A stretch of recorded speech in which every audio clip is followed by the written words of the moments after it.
Chapter 10. By the time Mina dropped him off, Bill felt exhausted and uneasy. After promising to be at dinner, he stepped out and walked to the bungalow. He flashed his badge at the door and entered the dimly lit main room. "Ellen, you here?" he said softly, walking to the bed.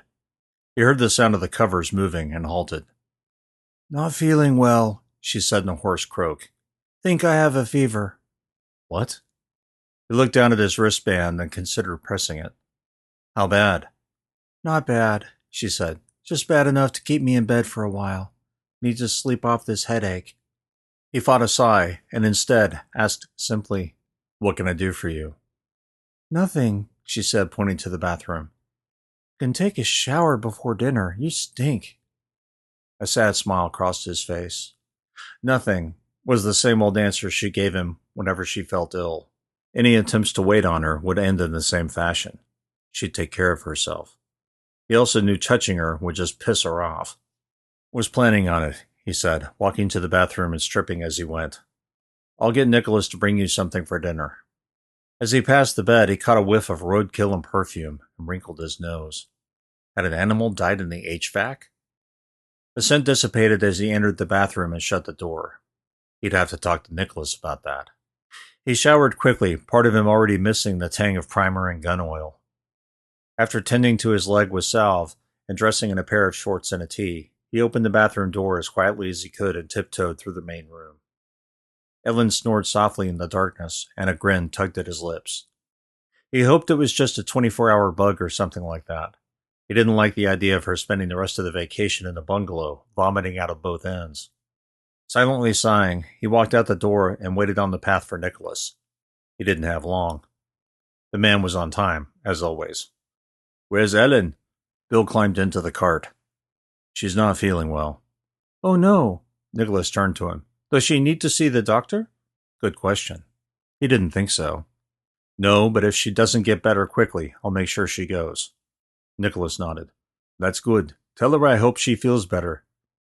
That put a smile on Bill's face. He didn't know if Nicholas actually gave a shit, but he certainly seemed to. "Thank you, Nicholas. I will." He nodded again and drove the cart down to the main house. As they arrived in the dining room, Mina was leading Philip and Janet to their seats. Dinnerware and water pitchers sat on the tablecloth. "Are they always first?" Bill chuckled. Nicholas grinned and brought the cart to a halt. "They are punctual if nothing else." "That's one way of putting it." Nicholas led Bill to the table and sat him next to Janet. Bill thought that was odd, but didn't bring it up. "Where's the better half?" Philip asked. The man appeared to be somewhat sober, although it was difficult to tell. "Not feeling well," Bill said. Janet pursed her lips and pouted. "Well, that sucks. I like her." Bill smiled, unsure how to take that. "That's good, I guess." "Oh, we like you too," Philip said. "Figured you'd be a good shooting partner, and you were." A blush lit Bill's cheeks. He couldn't tell if Philip was patronizing him or being sincere. "Thanks. It was fun." Janet nudged him in the side. "Was she mad we were late?" He shook his head and thrummed his fingers on the table.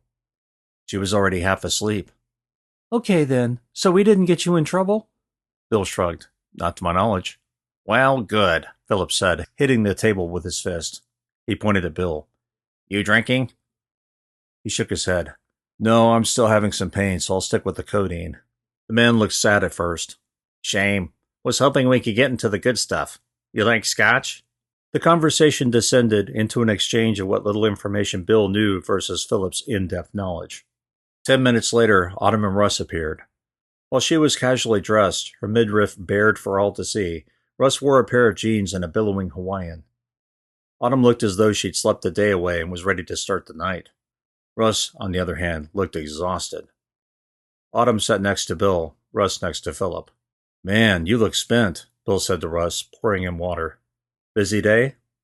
Russ grinned, but his eyes appeared glazed. Maybe he was on something. "Swimming," he said simply. "Lots of swimming." "In that lagoon?" Jenna asked. "Shit, after what I saw today, I'm not getting in that water again. I'll be on the East Beach, thank you very much." Russ cocked an eyebrow, his eyes a little more focused. "What did you see?" Janet glanced at Philip before returning her gaze to Russ. "We saw a crab. I guess it's the same kind of thing you and Ellen found." Russ nodded to himself before placing his elbows on the table. Same color, you mean? Philip picked up his glass of water, frowned in distaste at the clear liquid, and said, With eggs, too. Russ looked confused for a moment, as though he didn't understand. Eggs? Glowing? Another? That's what I'm saying, Janet nodded. Same kind of thing. Russ frowned and looked down at the table. I didn't think there'd be others. An amused smile crossed Philip's face. Bet it's some new species indigenous to this area. Bill didn't think so. If it were, Mina would have recognized it. Did you and Ellen only see one? Russ leaned back on the bench and cracked his back.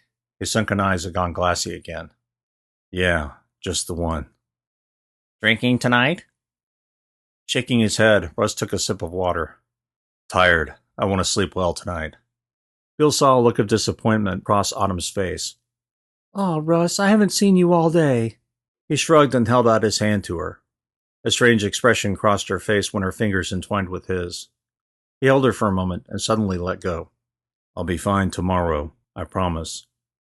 The words were delivered almost robotically and sounded so similar to what Ellen had said. I'll be fine tomorrow. That had been 2 nights running. Was Russ sick too? Angelo, Nicholas, and Mina appeared to take their orders. Instead of gluttony, Russ chose a single entree and no appetizer. He didn't even order dessert. All that swimming, I figured you'd be hungry, Philip said, pointing at Russ's half-finished meal. Me too, he muttered. He looked sallower than he had an hour ago. It was as though he was shrinking into himself. Going to go soon. Honey, Autumn said, you sure you're okay? Russ managed a weak smile, but he sure looked bad. Yeah, Bill said. The quack will be happy to see you.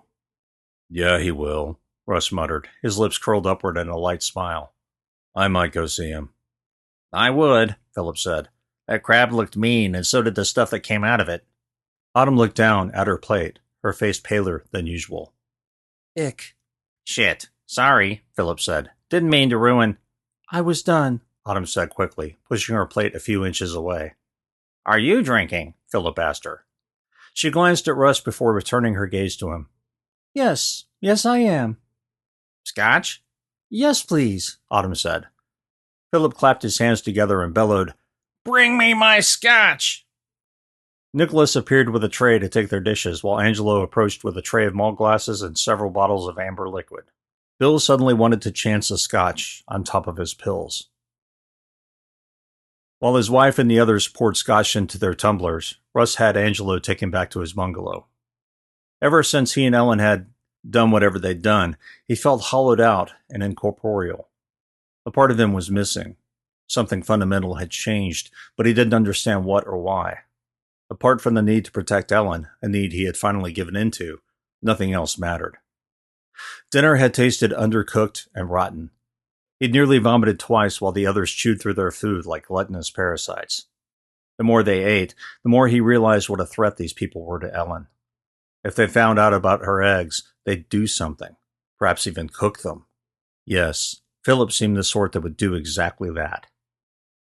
Angelo dropped him off and said goodnight. Russ stood there watching the cart drive away. He wasn't sure what to do. A part of him wanted to go to Ellen and check on her.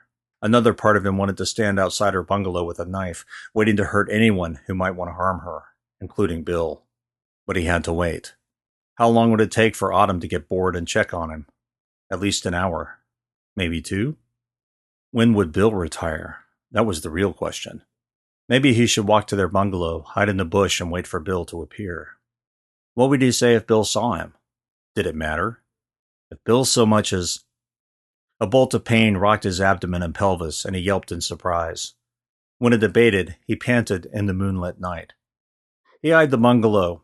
He didn't want to go inside it. He'd rather wait for Autumn out here in the breeze.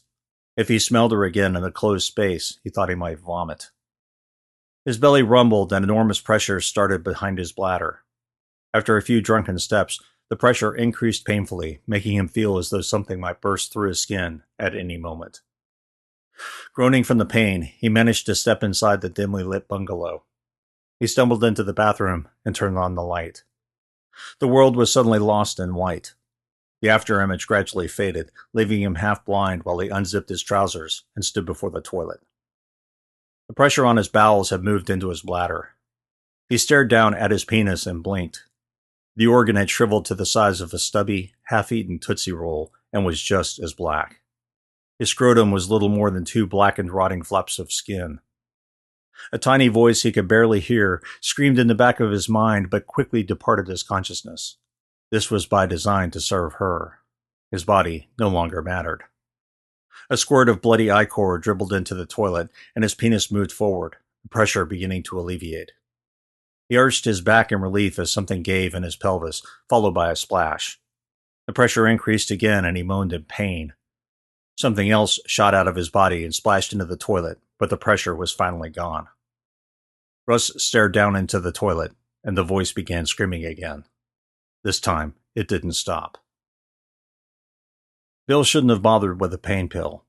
A few sips of scotch were enough to cloud his mind, but he wanted to taste more of it. Philip knew his stuff, and it showed. The fact that the island had such a large stock of alcohol had to mean some kind of cellar, didn't it? He wondered what other expensive and rare bottles might be lurking on the island. Maybe he'd ask. By the time the others had killed the second bottle, everyone was a little drunk. Throughout dinner and even in the early stages of the party, Philip had been modest in his portions. Now he was filling the entire malt glass and going through it just as fast. Bill drank his water while listening to Philip tell stories about Indonesia. The drunker he got, the more far-fetched the incidents. But they were funny, even if they were merely exaggerations or outright lies. Janet looked as though she knew them by heart, her eyes swinging from her partner to the ocean and back. She occasionally made eye contact with him and Autumn, but Bill couldn't tell why. Maybe she was just bored. "Autumn?" Janet asked during one of Philip's rare intermissions. "Has Russ been feeling sick this whole time?" Autumn raised an eyebrow, her glass halfway to her mouth. "I don't think so. Just since dinner last night, I think." Janet rolled her glass between her fingers. "Good. Don't want to catch something, you understand?" "Me neither," Autumn chuckled, and downed the dregs in her glass.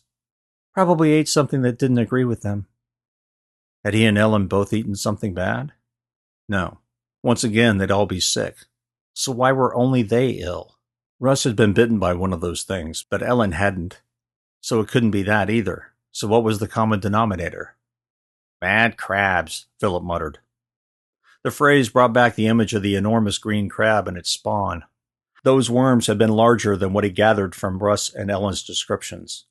Could they somehow infect a human being? He sipped some more water, his face set in a half grin. Bad crabs indeed. Philip poured another glass for himself and pushed it to Bill. "Here, try this one."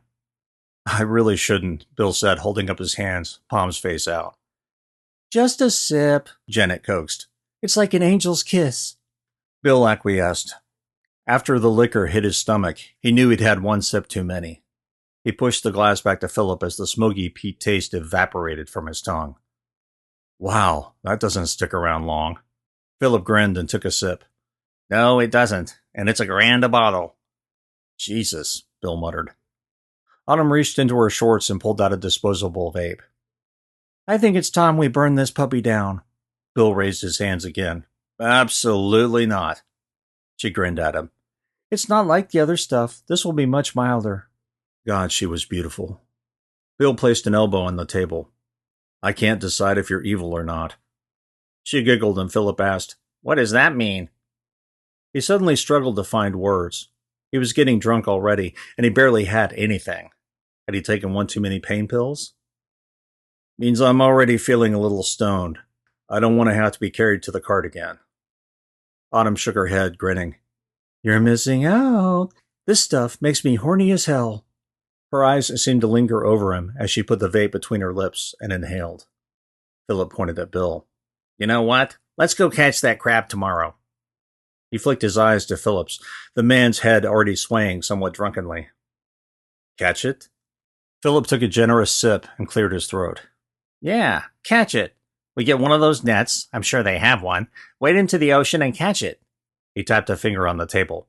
"New species! Think about it. We could be famous." Janet waved her hands. "No fucking way. Those things bit Russ and he's sick. I'm not getting anywhere near that thing and neither are you." There it was again. Causation?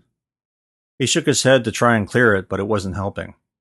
Autumn put her hand on his knee, and he snapped his head in her direction, a question on his lips. Shh, Autumn whispered, rubbing the inseam of his thigh. It felt good. Too good. I'm going to bed, he announced to the table, his words slightly slurred. He stood awkwardly and motioned to Nicholas. Autumn pouted and looked up at him. Do you have to?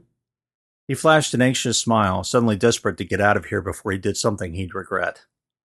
Yes, I do, he said. But there's always tomorrow night. I hope so, Autumn said demurely. Philip and Janet broke into laughter as Nicholas led him to the cart. Nicholas was unusually quiet on the way back, which was fine with Bill. He had trouble focusing and just wanted to sleep for 10 or 12 hours. At least his leg didn't hurt. After Nicholas dropped him off, he walked into the bungalow and found the lights off. Rather than turning them on, he tiptoed to the bathroom and undressed. When he returned, he crawled into bed beside Ellen. He whispered, "Good night," and promptly fell asleep.